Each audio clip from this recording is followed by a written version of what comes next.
Hello and welcome to Rick's RC Find channel. This is episode 9 of the Sweet and Low build. In this episode, we're going to start the construction of the right wing panel. So let's get started.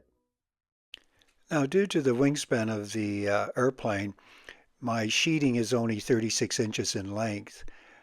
So therefore, I'll have to be adding a small portion to the trailing edge, leading edge, so forth. So here I'm now just pinning down the bottom sheeting of the trailing edge. And where the yellow arrow's pointing, that is a 1/4 inch square basswood, and that is used as a shim. So it's not a spar or anything, it's simply a shim to ensure that the rib is positioned properly on the trailing edge. In other words, that it's flat.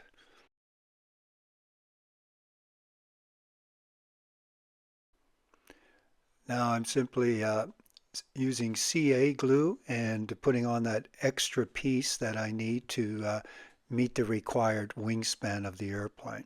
Now I will be reinforcing that joint with a doubler on top, which you will see later on. It's actually already pre-cut and it's just lying on the table just forward of it. So now I'm just adding a strip of wood, which is part of the trailing edge. This is actually where the hinges will be embedded. So this will give the trailing edge the required thickness. Also, this strip of wood that I'm pinning down on the rear portion of the trailing edge is tapered to meet the required shape of the ribs.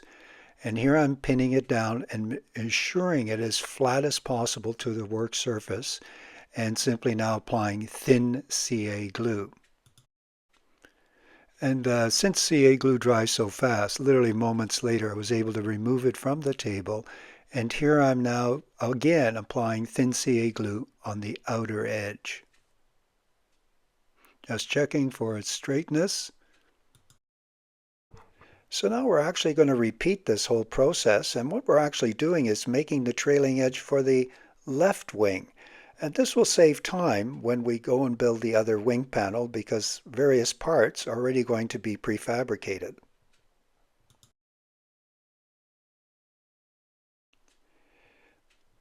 Again, it's very important to ensure that the piece is as flat as possible, and that's what I'm doing, is going around and checking for any high spots and, pinning them back down. And here we go, just gluing the pieces together again. And we'll probably just leave this piece on the table. The other one's already made, which we can use on the left wing. So now I'm working on the center ribs, and these are the ribs that actually will be joining the two wing halves together. And it requires the forward portion to have plywood doublers where the dowel will be epoxied in. And this will be the attachment point on the forward portion of the wing into the fuselage.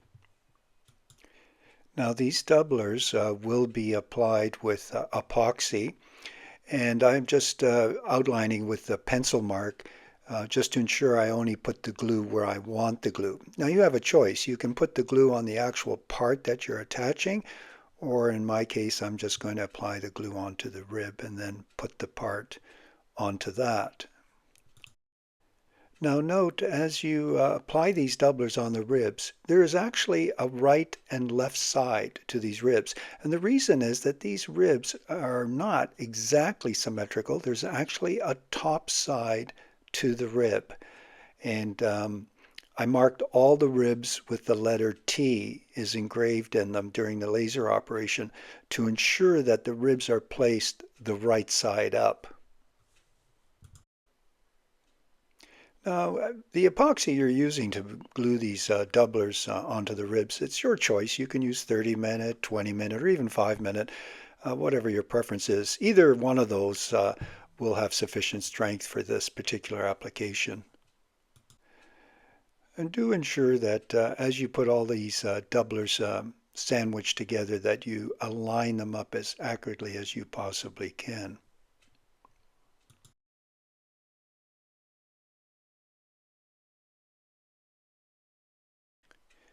So now that we've prefabricated some of the components, such as the center ribs and the trailing edges, I'm Getting now organized to start the building process of the right wing by positioning all the ribs. So I had used 20-minute epoxy, and of course as I'm moving these ribs around I just got to make sure that these doublers don't slightly move out of position. So I'm just trying to get them out of the way here, and I'm going to be placing a weight on top just to make sure that they're really sandwiched nicely together.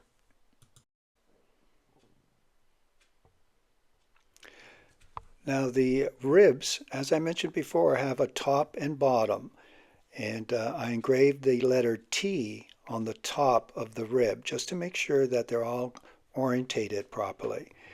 And the bottom slot on the rib, where the bottom spar will be later on inserted, that is orientated on the shim according to the instruction sheet.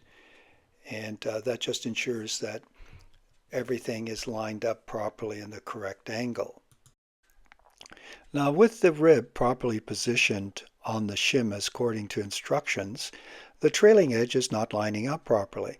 Where that yellow line is pointing is where the trailing edge is supposed to be lined up. However, when the rib is in position, I'm unable to do that. This is definitely an error in the plans. I know for a fact that the rib size, according to the template that was provided, is precisely the right size. Now, I've mentioned this before, even during the fuselage build, I have found some discrepancies. As a matter of fact, the entire plans are scaled slightly different as compared to the original plans. The original wingspan is 86 inches, yet this airplane is going to work out to 89 inches and 3/8. So there's definitely, when they were reproduced, they were obviously slightly enlarged. And yet there are template components that don't accommodate this. So I had to make adjustments accordingly. So I'm going ahead with the wing assembly, despite that slight discrepancy. The wing chord, as a result, will be greater than the original plan that I have from 30 years ago, which is 17 inches. It looks like the chord is going to be greater. But, you know, at the end of the day, that's really not going to be a showstopper. If anything, we're going to end up with slightly more wing area. So now I'm simply positioning the ribs according to the plan location and using a square to ensure that they are in the proper upright position, and then using thin CA glue and attaching them to the trailing edge.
Now the sweet and low wing has dihedral incorporated.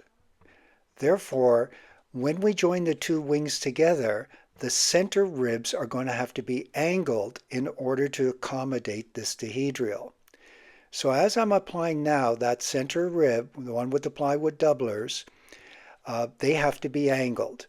Now there is plywood web bracing, the one I'm holding there now in the back. One edge is straight, that's the side where the square is, and the other one has the correct angle cut into it.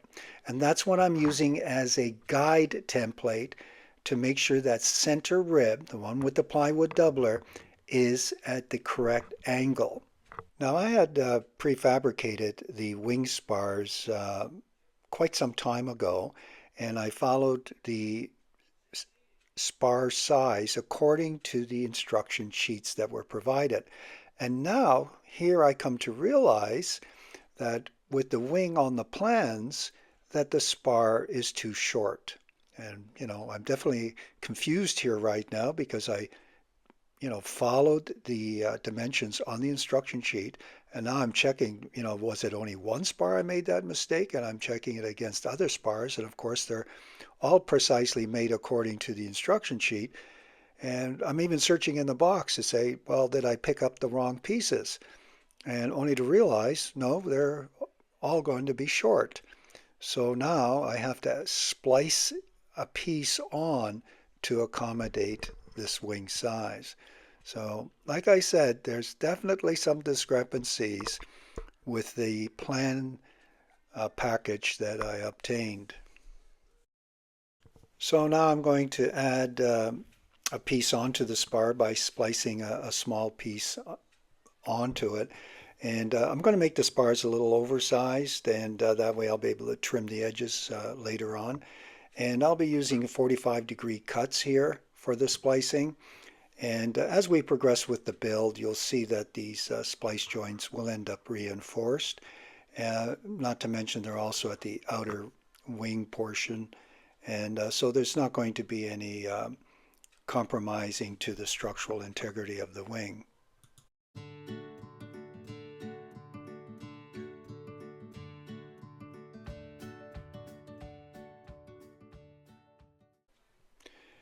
Now the joint will be glued with epoxy just to, make sure the strength is there. So now that the splice joint, the epoxy is cured, I'm installing the spar into the top portion of the wing. And now I'm just simply ensuring that the spar is lining up with all the slots on the ribs. And once that's done, just gently push them down. Now, with the ribs being laser cut and that, you end up with a really nice tight fitting installation, and they're perfectly flush with the top of the rib.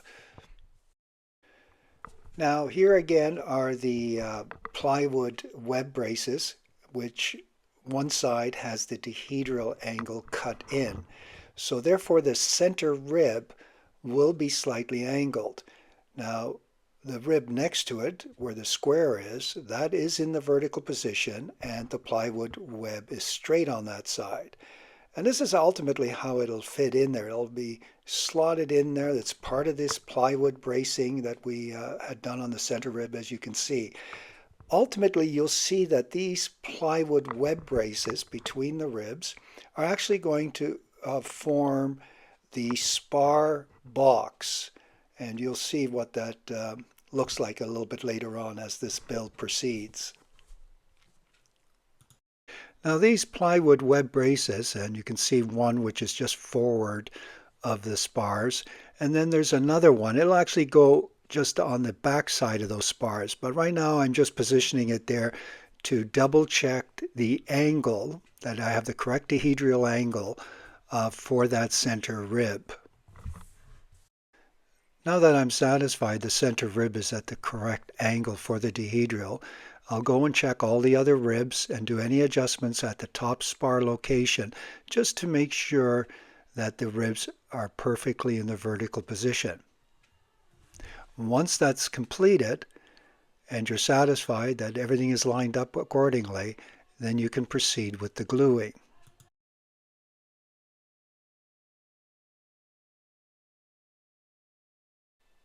So I'm just checking here that the spar is, perfectly flush with the top of the ribs.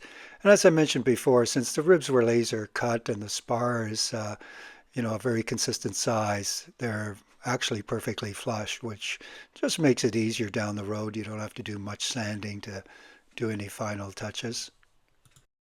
So again, just before I actually start the gluing process, I'm just checking the alignment by measuring the top of the ribs and just making sure that they're all the same, which they are. So now I'm going to take the plywood web bracing out because we're not ready to glue those in just yet. So again, we're just making sure that while I'm pulling them out that I don't misalign that center rib. It's extremely critical that these center ribs have a consistent, correct dihedral angle incorporated.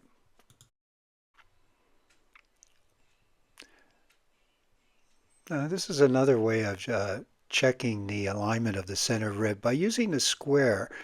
And because the center rib is angled, there's actually going to be a gap at the top. So I'm just measuring that gap and expecting it to be consistent right through and tweaking any small little adjustments so I can see now that they are exactly and precisely lined up.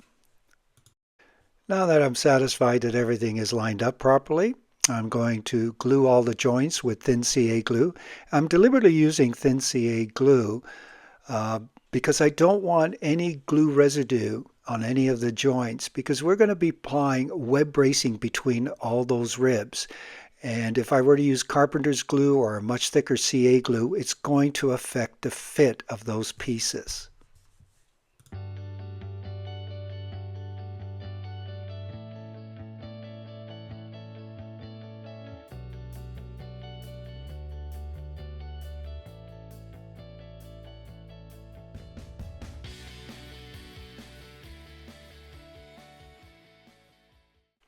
So here I'm just doing a bit of sanding on the leading edge strip, which will be applied to the wing shortly.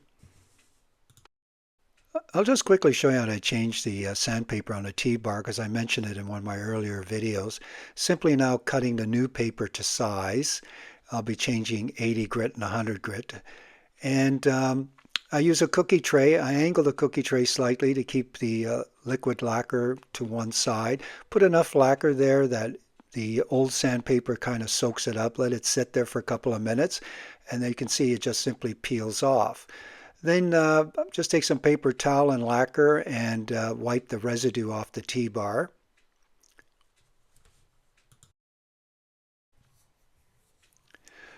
Now I'm going to use contact cement of the aerosol type, which, just using a spray can, and I'm just spraying it on the paper. Don't spray the contact cement onto the T-bar.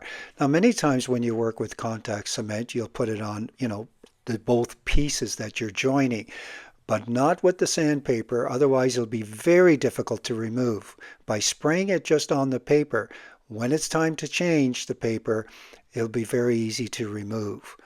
And yet, it'll stay on perfectly well, and you have no worries that it's ever going to come off while you're working with it. So now that the sandpaper is attached to the T-bar, just give it a little bit of a pressure there just to make sure it's nice and flat. So now I'm applying the leading edge to the wing. And I first tacked the leading edge on at the outer ribs. So the rib that has the dihedral, that got a bit of glue on there. And then the wingtip rib was glued to the leading edge. And once that was done and I was happy that everything lines up nice and straight with all the other ribs, that's when I proceeded to glue the rest of them. And here I am just clamping the leading edge to the ribs just to make sure there's adequate pressure against it while I'm gluing it.